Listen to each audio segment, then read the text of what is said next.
សួស្តីអ្នកនរគ្នាសូមស្វាគមន៍មកកាន់ channel របស់ ខ្មែរ Cisco Learning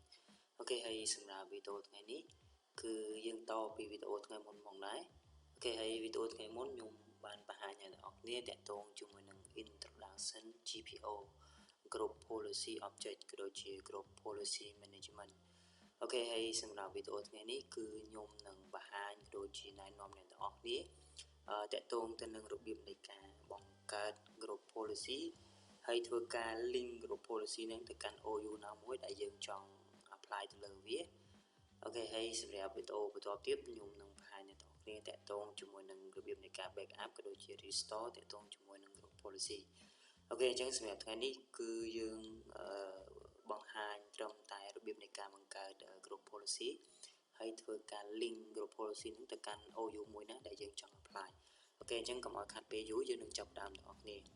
អូខេអញ្ចឹងសម្រាប់វីដេអូថ្ងៃនេះយើងនឹងធ្វើការអនុវត្តនៅលើ Windows Server 2016អូខេហើយសម្រាប់lab ដែលយើងត្រូវធ្វើ test គឺយើង test នៅលើ VMware Workstation Pro 15ណាអូខេអញ្ចឹងឥឡូវកុំឲ្យខាត់ពេលយូរយើងចាប់ផ្ដើមទាំងអស់គ្នាអូខេឥឡូវខ្ញុំបានបើកតាក់ទងជាមួយនឹង VMware របស់ខ្ញុំហើយអូខេអញ្ចឹងសម្រាប់ lab ថ្ងៃនេះខ្ញុំមានទាំងអស់3ម៉ាស៊ីនអូខេម៉ាស៊ីននេះគឺយើងដើរតួជា AD ហើយម៉ាស៊ីន2នេះគឺខ្ញុំ set up វាសម្រាប់ខាងផ្នែក user មានន័យថាសម្រាប់ធ្វើការ testing ជាមួយនឹង AD នេះអូខេអញ្ចឹងយើងមាន2ម៉ាស៊ីនសម្រាប់ខាងផ្នែក user គឺ Windows 10 ទាំង2អូខេអញ្ចឹងតែកន្លែងនេះគឺជា Windows Server 2016ដែលយើងនឹងយកវាមក testing ធ្វើការបង្កើត group policy អូខេអញ្ចឹងចាប់ផ្ដើមទាំងអស់គ្នា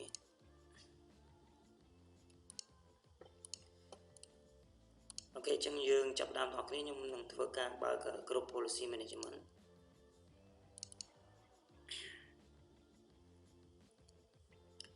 អូខេអញ្ចឹង by default វាមាន group policy មួយដែលមានឈ្មោះថា default domain policy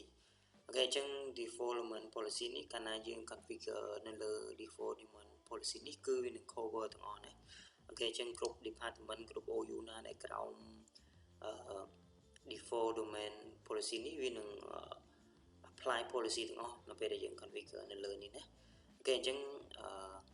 សម្រាប់បើសិនជាអ្នកនរគ្នាធ្វើការ configure ឬមួយក៏ create policy GPO នៅលើនេះបានថាវានឹង cover ទាំងអស់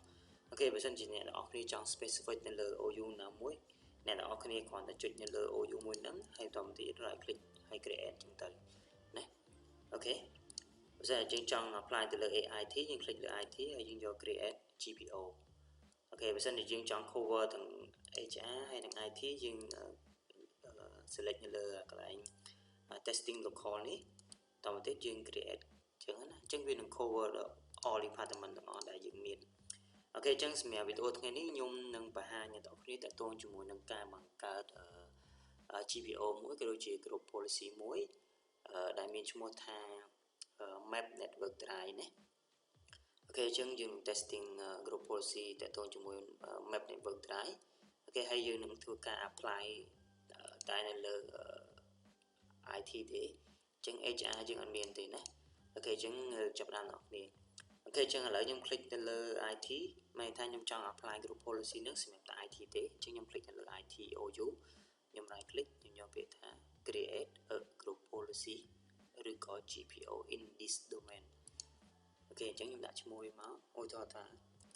map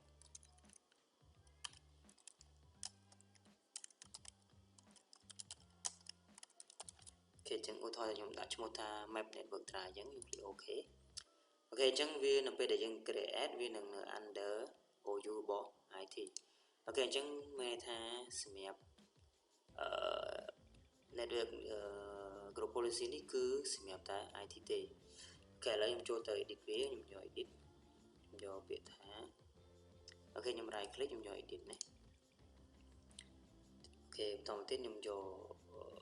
preference ហើយ Windows setting អូខេហើយ map network drive អូខេអញ្ចឹងកន្លែងនេះគឺខ្ញុំបានបង្កើត folder មួយអូខេឥឡូវខ្ញុំ disconnect នេះចោលសិន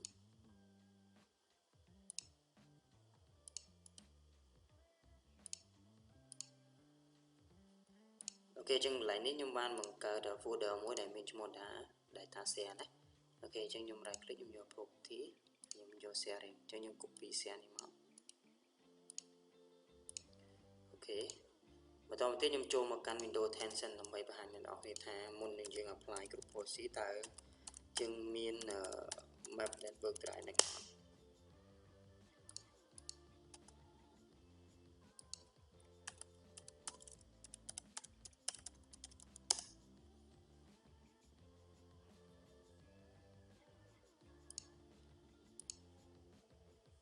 អូខេចឹងវាអត់មានទេណាចឹងវាមាន drive C មួយទេចឹងអានេះអូខេចឹងអត់មានដែរណាអូខេឥឡូវយើងចាប់ផ្ដើមធ្វើការ apply ទាំងអស់គ្នាអូខេចឹងឥឡូវខ្ញុំសាញឲ្យមួយសិនអូខេចានេះខ្ញុំសាញឲ្យដែរ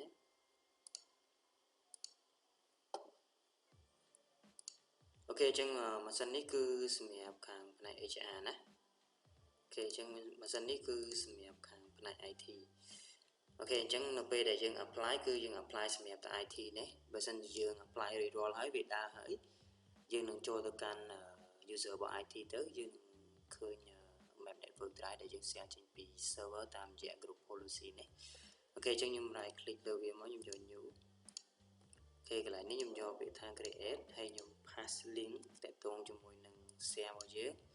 អូខេខ្ញុំជ្រើសយក drive hash មួយហើយ share ហើយ click លើពាក្យថា show the drive show all drive អូខេបន្តមកទៀតខ្ញុំយកពាក្យថា group policy យ៉ាបន្ទាប់ពីខ្ញុំហើយ create ហើយខ្ញុំ close វាចោល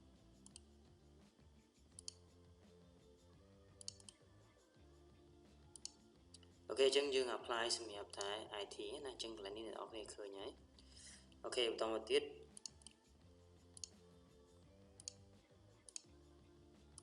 អូខេអញ្ចឹងយើងយកពាក្យថា GP update ណា GP update /for មកអូខេអញ្ចឹងរាល់ការ apply policy មួយអ្នកនរគ្នាត្រូវ comment GP update ណាដើម្បីឲ្យ update policy ដែលយើងបាន apply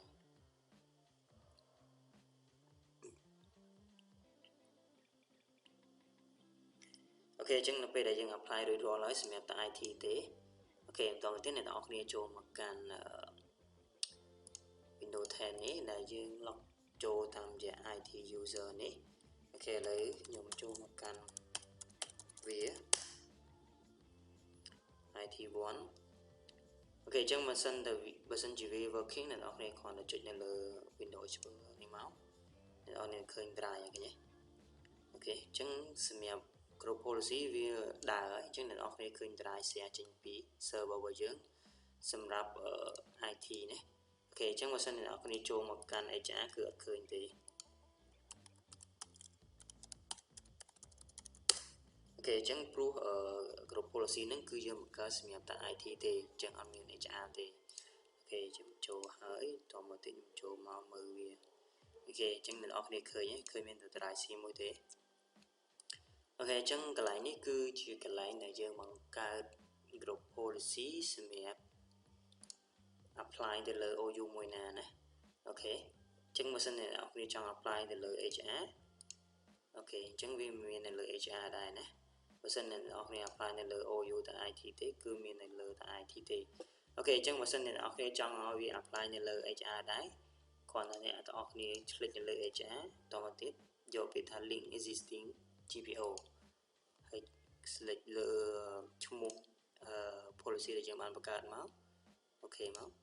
អូខេអញ្ចឹងកន្លែងនេះគឺវានឹង apply សម្រាប់ HR ដែរណាអូខេអញ្ចឹងខ្ញុំធ្វើការ GP update មួយ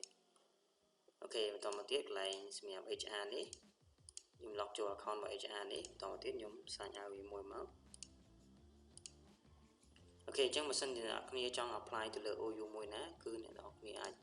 click ទៅលើ OU ហ្នឹងហើយយកពាក្យថា link existing ណាបន្តមកទៀត browse group policy ដែលយើងបានបង្កើតដូចខ្ញុំអញ្ចឹងខ្ញុំបានបង្កើត group policy មួយដែលមានឈ្មោះថា map network drive អូខេ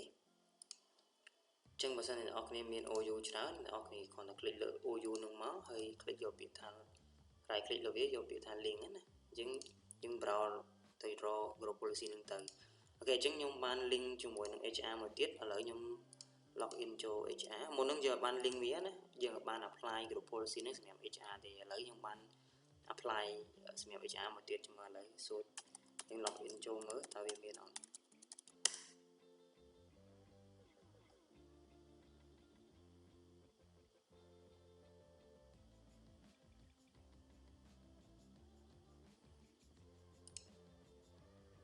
អូខេអញ្ចឹងអ្នកនរគ្នាឃើញណា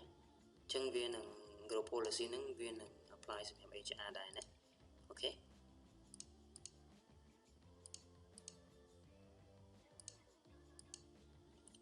គេអញ្ចឹងអ្នកនរគ្នាឃើញហើយអញ្ចឹងអូខេអញ្ចឹងបើសិនជាអ្នកនរគ្នាអត់ចង់ apply អ្នកនរគ្នាអាច remove បានណា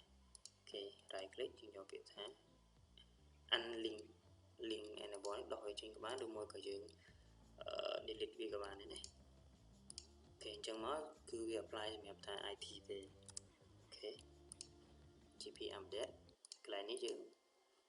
បានលុបវាហើយវាគួរតែបាត់អញ្ចឹងយើងផ្សាយឲ្យវាមួយមកអូខេអញ្ចឹងតកតងជាមួយ group policy អ្នកនរគ្នាអាចធ្វើវាទៅតាមតម្រូវការរបស់អ្នកនរគ្នាចង់បានណាអូខេឥឡូវខ្ញុំ log ម្ដងទៀត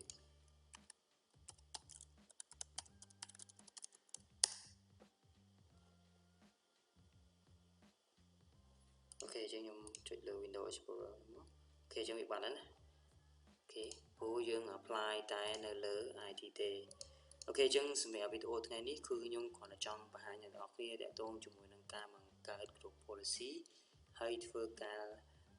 link វាទៅកាន់ OU ណាមួយដែលអ្នកនរគ្នាចង់ apply អូខេអញ្ចឹងបើសិនជាអ្នកនរគ្នាចង់testing lab តកតងនឹងអ្វីដែលខ្ញុំបានបង្ហាញអ្នកនរគ្នាអញ្ចឹងអ្នកនរគ្នាអាចព្យាយាមបង្កើត lab នេះមួយបង្កើត lab មួយមកហើយ testing ទៅតាម requirement របស់អ្នកនរគ្នាអូខេអញ្ចឹងបន្ទាប់ពីអ្នកនរគ្នា testing ទៅឃើញ result ដូចអ្វីដែលអ្នកនរគ្នាចង់បានហើយអញ្ចឹងអ្នកនរគ្នាអាចយកវា apply ទៅកាន់ production បានណាអូខេអញ្ចឹងសម្រាប់វីដេអូថ្ងៃនេះគឺខ្ញុំសូមបង្ហាញអ្នកនរគ្នាតែប៉ុណ្្នឹងទេអូខេអញ្ចឹងហើយសម្រាប់វីដេអូបន្តទៀតខ្ញុំនឹងបង្ហាញអ្នកនរគ្នាតកតងជាមួយនឹងរបៀបនៃការ backup group policy ហើយបន្តមកទៀតយើងនឹងធ្វើការ restore វាមកវិញអូខេហើយសម្រាប់វីដេអូបន្តទៀតបន្ទាប់ពី backup និង restore ហើយខ្ញុំនឹងបង្ហាញវីដេអូមួយទៀតតកតងជាមួយនឹងរបៀបនៃការ apply group policy ទៅលើ root ណាអូខេអញ្ចឹងយើង apply នៅលើនេះបានថាវា cover ទាំងអស់អញ្ចឹងយើងអាច accept user ណាមួយឬមួយក៏ computer ណាមួយអត់ឲ្យវា apply ជាមួយនឹង policy នឹងបានណាបេះទៅលើ requirement ដែលអ្នកនរគ្នាចង់បានអូខេអញ្ចឹងវីដេអូថ្ងៃនេះគឺខ្ញុំសូមបញ្ចប់តែប៉ុណ្្នឹងទេអូខេអញ្ចឹងសូមអរគុណច្រើនអូខេ complete ជួយ like comment ក៏ដូចជា subscribe នៅលើ channel របស់ខ្ញុំផងដើម្បីអ្នកនរគ្នាទទួលបាននៅវីដេអូថ្មីៗនៅពេលដែលខ្ញុំ upload ទៅអូខេអញ្ចឹងសូមអរគុណច្រើន